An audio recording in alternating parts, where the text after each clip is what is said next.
Eleksyon 2025 ng GMA7, tinalo nga ba ang Batang Quiapo sa ratings? Bakit kaya? Alamin natin yan mula kay Cynthia.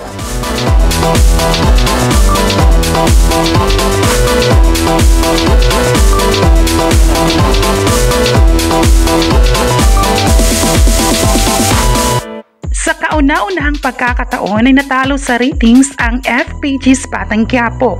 Mas tinutukan ng televiewers ang election coverage ng GMA7 na pinamagatan nilang Election 2025 noong May 12, 2025. Tumama sa prime time ang bilangan ng boto kaya na-print ang mga programa sa GMA7 para sa election coverage. Bago ang 24 oras sa GMA7 ay nagsimula na ang coverage sa botohan, kung saan sa mga oras na yon ay pasara na ang polling precincts. Naka 7.1% ang election 2025 ng GMA7 na mataas na yan sa oras na iyon. Pagkatapos nito ay pumasok ang 24 oras na naka 12.9%.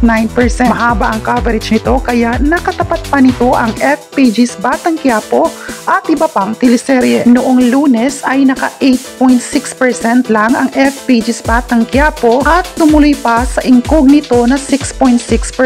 Tumuloy-tuloy pa ito hanggang sa late night kaya na-prem pa rin ang Slay at Pinoy Big Brother Celebrity Collab ng GMA7. Sa oras na iyon ay naka 6.9% pa ang election 2025 at nakatapat na saving grace ay 3.2% lamang. Sabi nga nila, pahinga raw muna ang mga tao sa teleserye dahil mas gusto nilang tutukan ang teleserye ng totoong buhay. At ang pinaka-insightful na napanood ay ang pagtalakay ng datos ng halalan ay si Edson Guido ng Signal TV. Dati na siyang magaling nung nasa ABS-CBN siya and he proved to be an asset in the MVP Group's broadcast.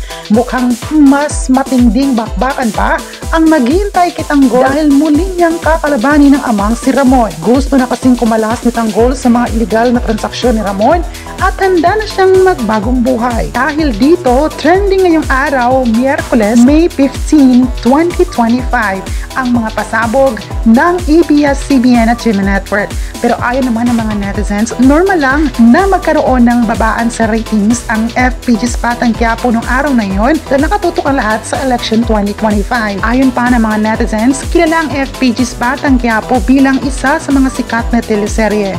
At hindi ito matatalo ng iba't ibang shows na ipinalabas ngayon sa Pilipinas. Ayon pa ng isang netizen, proud sila sa dedikasyon ng FPG's Batang Quiapo dahil sa patuloy na pagmamahal ng mga audience sa kanilang palabas. Number 1 sa puso ng mga Pinoy at number 1 sa social media.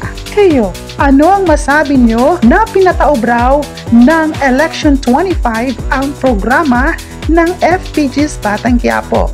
I-comment na kung sang-ayon ba kayo rito at huwag kalimutang i-subscribe ang ating YouTube channel.